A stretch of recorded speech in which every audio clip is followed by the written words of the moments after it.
Hi, Russell here from Fun Jam 27, and I wanted to take some time here to show my workflow in an app called Different Drummer, and some of the features that are within that app. I am right now playing a sequence I composed, and this is using just MIDI. And wanted to start it off that way just to give you an idea of what a final composition would sound like possibly. Here I'll switch to just the audio engine built in, two different drummers so you can hear the difference.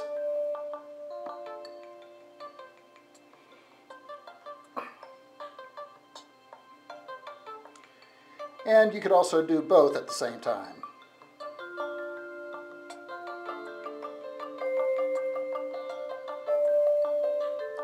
So right now I'm going to go back to audio only, and I'm going to describe some of the elements within the program and then show you how they're used.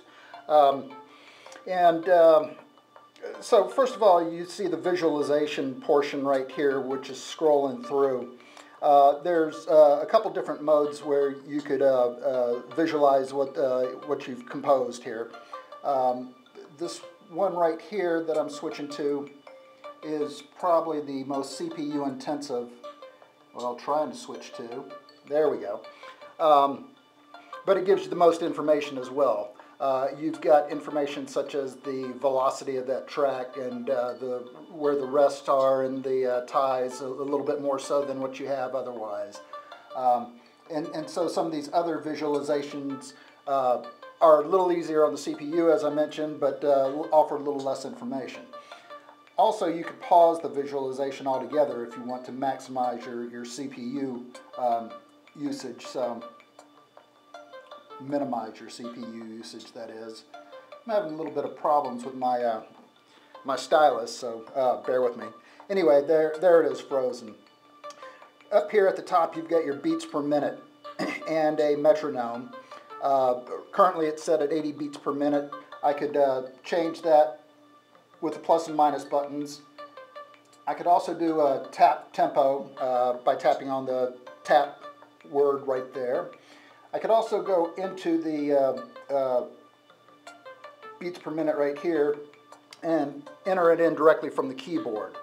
So just to give you an idea of some of the different ways you could do that, I'm going to leave it where it's at this point. Now, the middle of the screen here has 9 round buttons, color-coded, left to right. They represent MIDI channels 1 through 8 by default. And then this last one is, the white one, is a global track. So anything that's done there is going to affect all 8 of the other tracks. Any of the tracks could be muted or soloed in a couple of ways. Soloing would just be by long pressing it. Long press again to re-enable the entire composition. Swipe down to mute that track.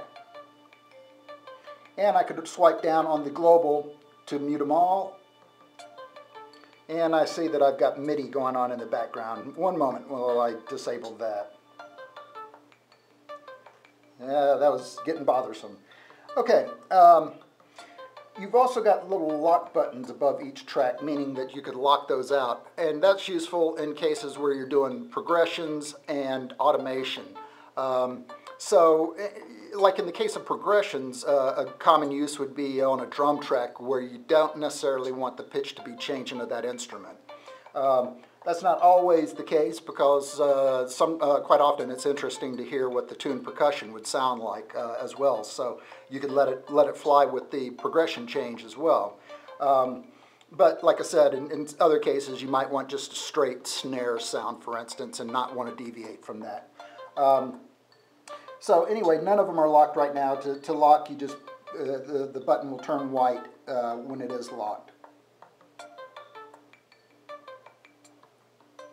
Okay, so what I'm going to do is I'm going to disable all the tracks here except for the far right one, the purple one, because that's where I've got the melody going. and explain a little bit about how you could use the various tools in the app here to modify the rhythm, the pitch, just instruments, change instruments, that sort of thing. So right now, on the bottom portion of the screen, what we're looking at is the velocity wave, and you've got six or seven different wave types. This is the tie wave, the rest wave, the note wave. Over here you've got panning, and over here you've got the latest addition in Different Drummer 3.0, which is the beat wave.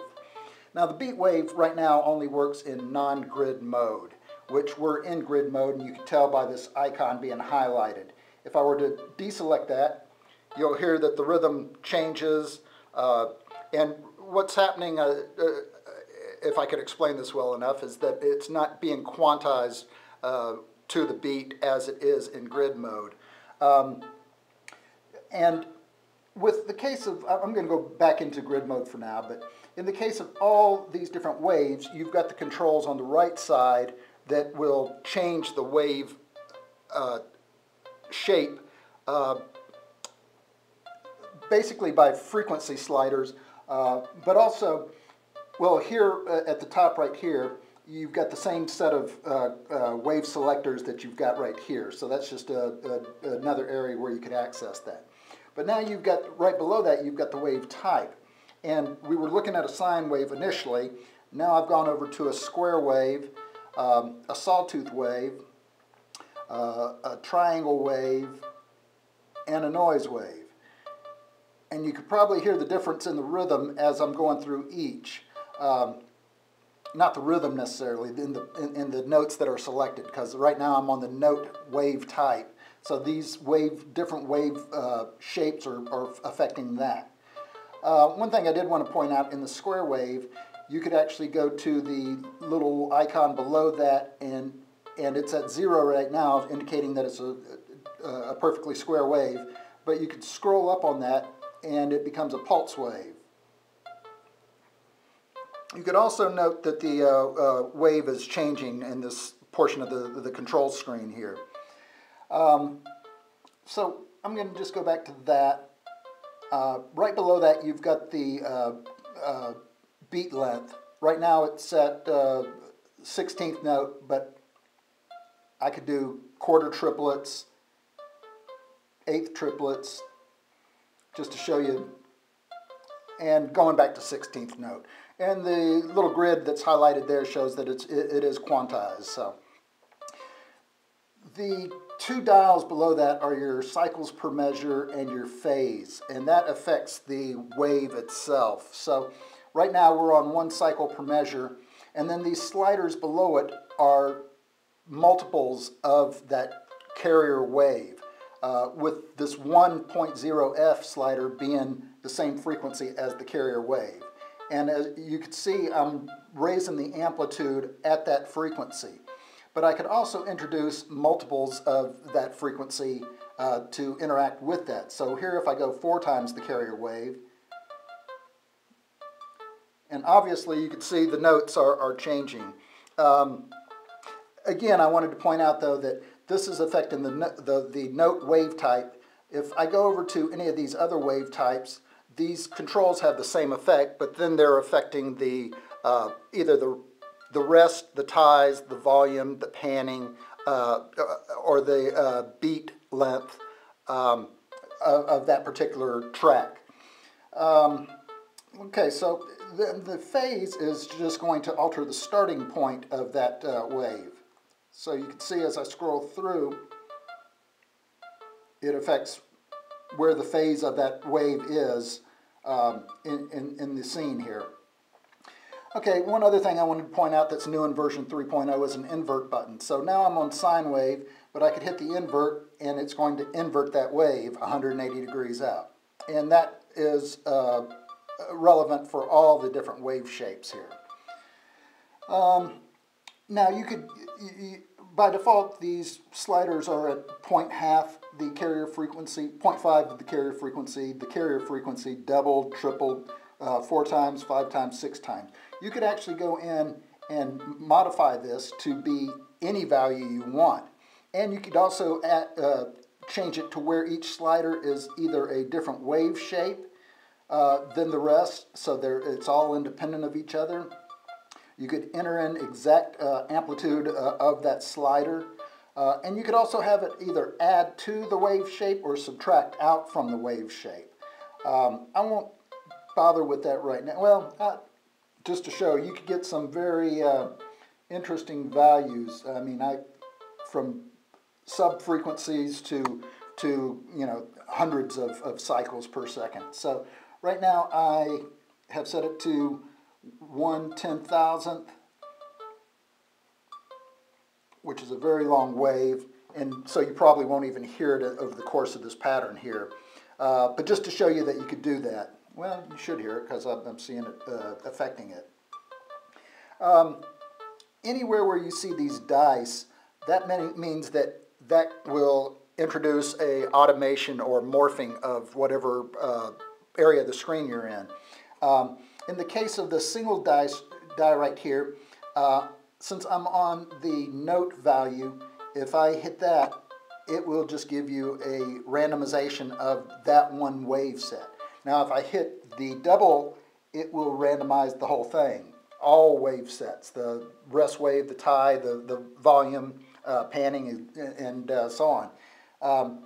And you could always go back to the undo to get back to where you were. And then these numbers right here are presets that take you to everything being zeroed out, or in this case, the carrier frequency slider being engaged, double the carrier frequency. Yep, I think I pressed the wrong one.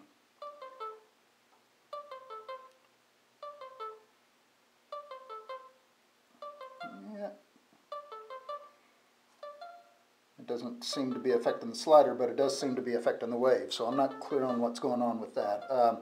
Anyway, just to move on. So let's play around with the rest wave and see what kind of effect that has on it. Right now I'm going to just start by changing the phase of it. So you can see that that's changing the timing, the rhythmic value of that particular part here. And again, this is with the sliders in this position. If I want to further modify it, I could just change the sliders as well. I forgot to mention this Y down here changes the vertical placement of that waveform. Whenever the rest wave is above the center line, that's where it's carving out a rest in that part. So below is going to play it. And so that's why this Y slider here is handy, because it will introduce another element that could modify that rest in this case. Okay, so now let's look at the ties. And you could hear just there that affected how it's playing, how the parts are tied together. I won't go into a lot of length about that, although these buttons over here, A and B, can be used to determine whether or not you have sustain at the end of those notes, each individual note, or if it abruptly cuts it off. Moving on to the volume slider, this is actually just doing dynamics. So if you could hear this.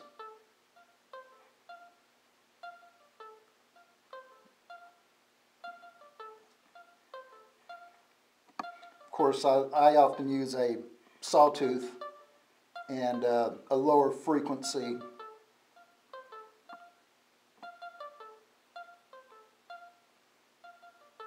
And it'll just ramp the volume up and down however you desire there.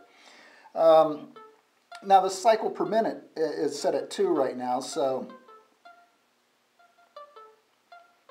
as you see, as I decrease the cycles per measure, at a certain point it becomes measures per cycle because the wavelength is getting longer and longer. So, and again, here I'm just affecting the volume wave. Now here is the panning wave. You won't be able to hear this on YouTube, plus I've got it plugged into a mono source anyway.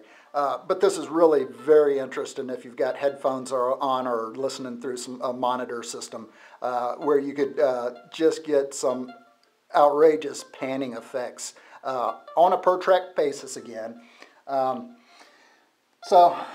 again, all dictated by whatever wave shape you've got selected and where your sliders rest. So going to this last one, I'll have to go out of grid mode. The developer, Peter, real great guy, by the way. Special shout out to him. He's been really responsive to a lot of the suggestions I've had over the years.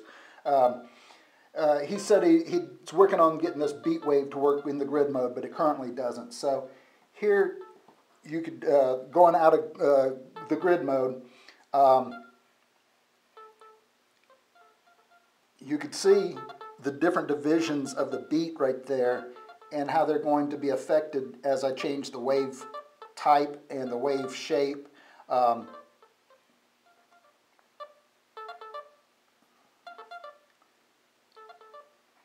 So anyway, just to give you an idea, and there's 4 different buttons that correspond with that, and they actually, the A and C, I believe, are related to doubling, and the B and D are triplets. I haven't fully wrapped my head around that, but it does give some very interesting timing variations. So very, very cool to play with, and definitely looking forward to seeing that in the grid mode. So to go to the system setting here, right now, like I said, I'm just doing audio, and I could select MIDI, or I could do both at the same time. If I'm doing MIDI, I could have it set to channels 1 through 8, corresponding from the tracks going left to right, so the red track would be 1, orange 2, and so on. Or in the case of drums, for instance, if you want all the tracks aggregated and going to a single track, which is often the case for drums, and you can set it to your channel 10, which is common for drums. You've got the ability to send MIDI sync or not, the ability to run it in the background. It is audio bus compatible. It is inter-app audio compatible. Show the play cursor or not, start news. You can control this time signature, so anything above a value of 5 is going to be in 8th notes, so 6/8, 7/8, etc. Anything below 5 and below are going to be quarter notes. I'll just stick with straight 4/4 here. And then you could introduce swing to the rhythm too, but I believe that only works in non-grid mode.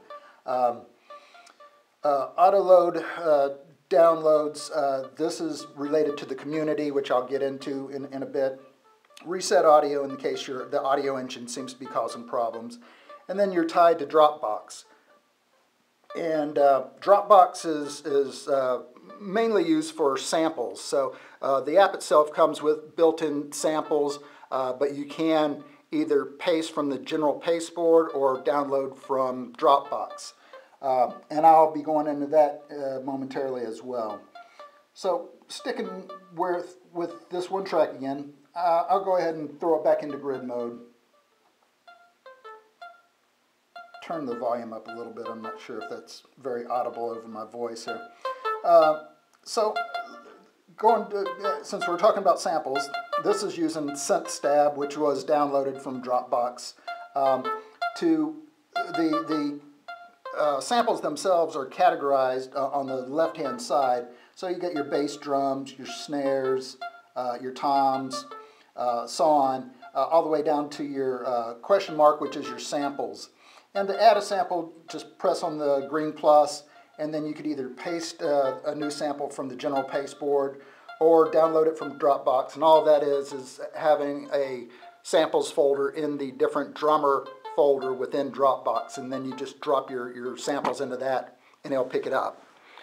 I hope I didn't bump that too far off. Okay, so just to go to some different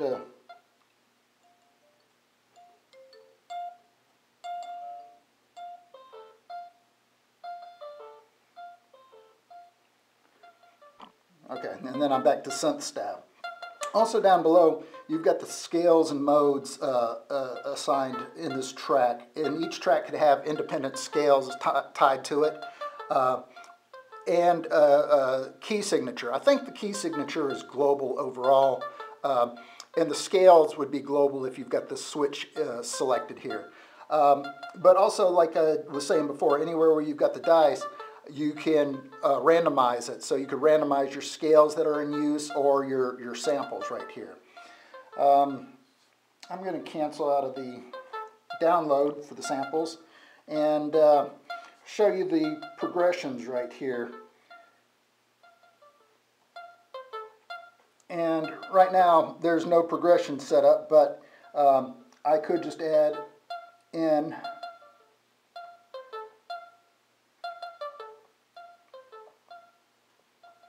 and I have no idea what this is going to sound like, but we'll try it. Once you hit save, actually before I hit save, it's too late, go back to this right here, you could select how many measures, how many beats, which corresponds to quarter notes that you want each part of the progression to have. Right now it's set up to 8 beats for each one of those that I added in. And you could have it where it loops through the whole progression or not. You could also even copy these saved progressions and use them in other compositions. So let's go ahead and you'll actually see it jump from the minor 7th to the minor 6th when it gets to that part here. And that part is affecting the entire composition, not just the one track. So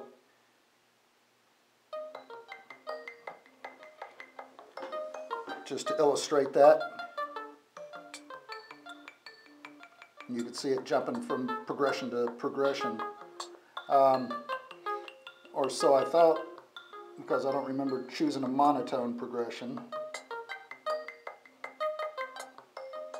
But you could hear it changing, so this doesn't seem to be displaying how I thought it would. So anyway, enough with that. Let's move on to the equalization here. Now that I've got all tracks enabled, this is a good time to talk about that anyway. You've got a master reverb for the whole, for all 8 tracks. Then you've got volume, reverb, filter, and distortion that you could set with these sliders for each individual track, as well as a master volume here at the bottom. In the case of the filter, you could also choose between a low and high pass filter. And currently I've got a high pass filter set up on this one track, the Synth Stab.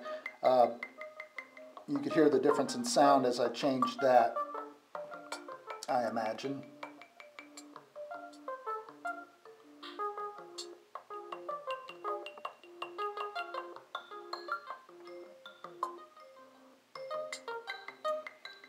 Okay, now here's our automation. And what I'm going to do is I'm going to lock all the tracks except for the one purple track, the Synth Stab. And you've got the ability to modify, to automate note waves, rest waves, all the different wave types, wave shapes, cycles per measure, the phasing, the positioning, the mix itself. I'm going to take the mix out. And you've got the ability to control the amount and the likelihood of modifying the sound, and choosing from a random to a morphing to a toggle. And I don't really understand these yet. I apologize and I need to read back up on, but typically I'm using the morph. That has a little bit more subtle randomization associated with that, I believe. Then finally you got the ability to randomize after X number of measures, which you control with the slider, and then return back to the normal state after X number of measures. I'll just leave those where they're at. And you can manually override it just by doing the dice again.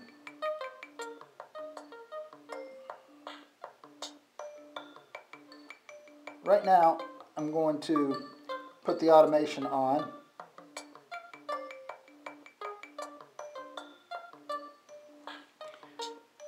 And you should hear that changing after 4 measures. In fact, you even see it changing. Let me go back to this, the track we're modifying, and the note value, and you'll see this kick in periodically as it gets to the point where it triggers.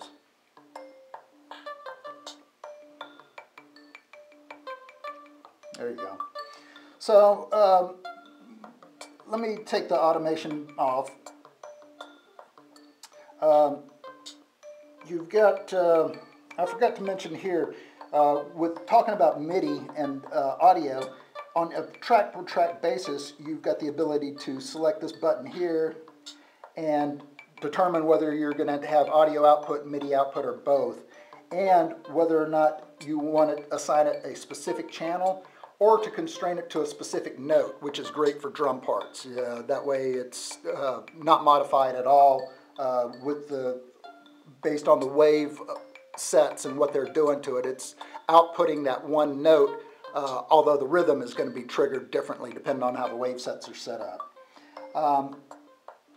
In addition to, I forgot to mention, you could also harmonize the tracks. So, but in order to do that, I think I'm better off to just solo this one track again so it's a little bit more obvious. In fact, I think it might be best to ramp up the volume a little bit so that's clearer. So right now it's playing single note. You could actually have it with a second note or with two notes. And it's choosing those two notes out of the particular scale that it's assigned to. Now the other thing I wanted to show you was that I've got the pitches constrained with the slider on the left.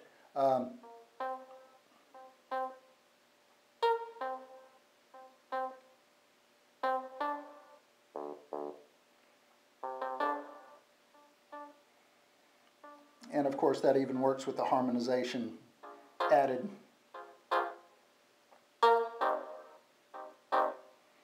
A little bit of distortion on the wave there, but you could dial that out easily enough. So let's take this back to a single voice.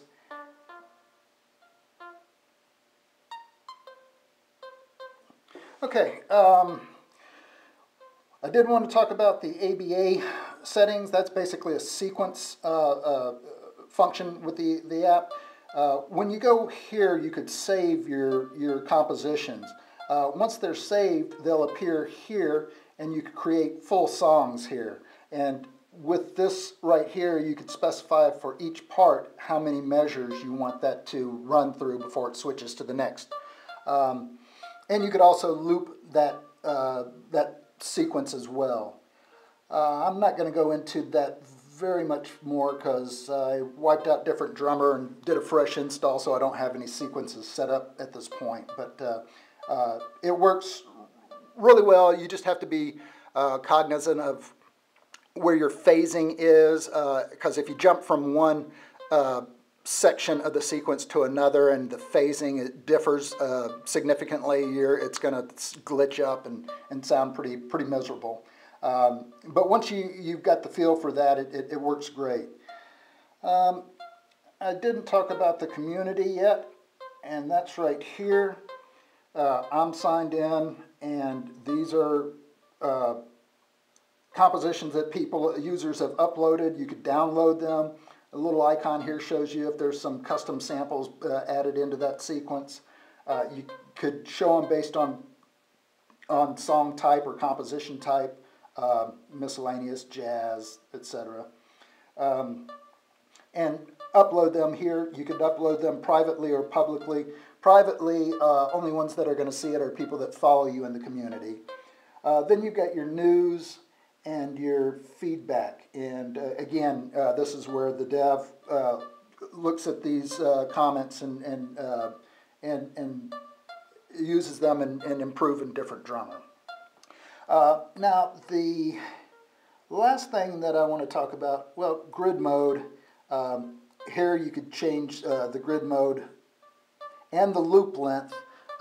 So right now I'm set up to do 5 measures. Each one of these tracks can be independent, which gives some very interesting results when you've got, some set to 5 measures. It maxes out at 16 measures. So you could go anywhere from 1 measure to 16 measures. And when you've got a mix across your tracks with that, then it takes forever for that particular progression to repeat itself.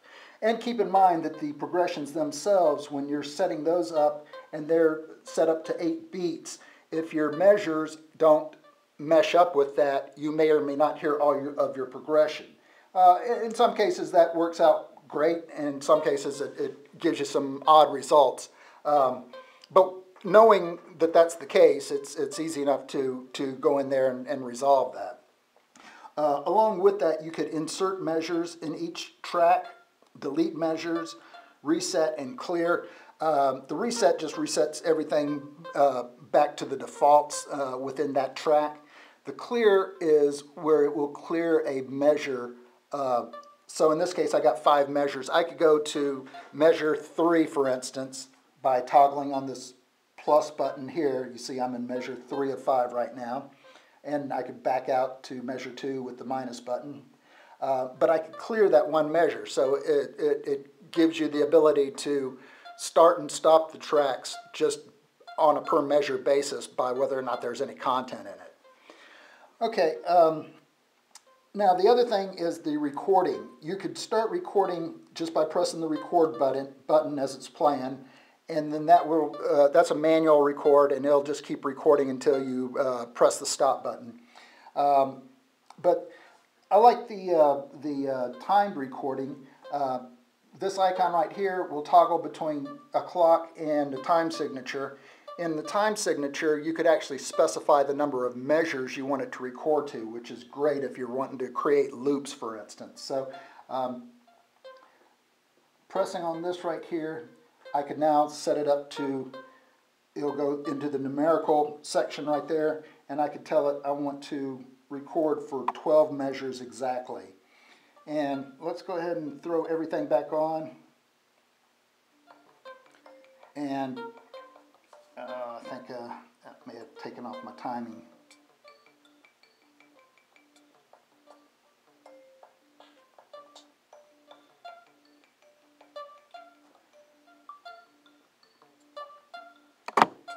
Whoops, sorry. So now you see that this is counting up, and once it hits the 12th measure, it'll automatically stop. And then once it stops, then it'll take you to the recording screen where you can share that recording or copy it and use it in other applications, that sort of thing. So like I said, really good for creating loops and for sharing. And I didn't talk about it much. I'm going to go ahead and get out of there. Anyway, this shows you where that recording that I just did appears over here. I could play it. I could copy it to the clipboard, copy it to Dropbox, copy it to the pasteboard, or get it later in iTunes. So the other thing is for saving your wave sets, you just give it a name and hit the blue arrow to download it into your collection here. You could create folders, which I've done, and in fact the name of that tune is Binary Bliss, which we were listening to. So I'm loading it back up so it's back to the default where I started from. But I could also delete it there, I could email it, I could convert it to a MIDI file for use, 16 measures long, and I could email that and throw it into Dropbox as well. So a lot of sharing capabilities built in there also.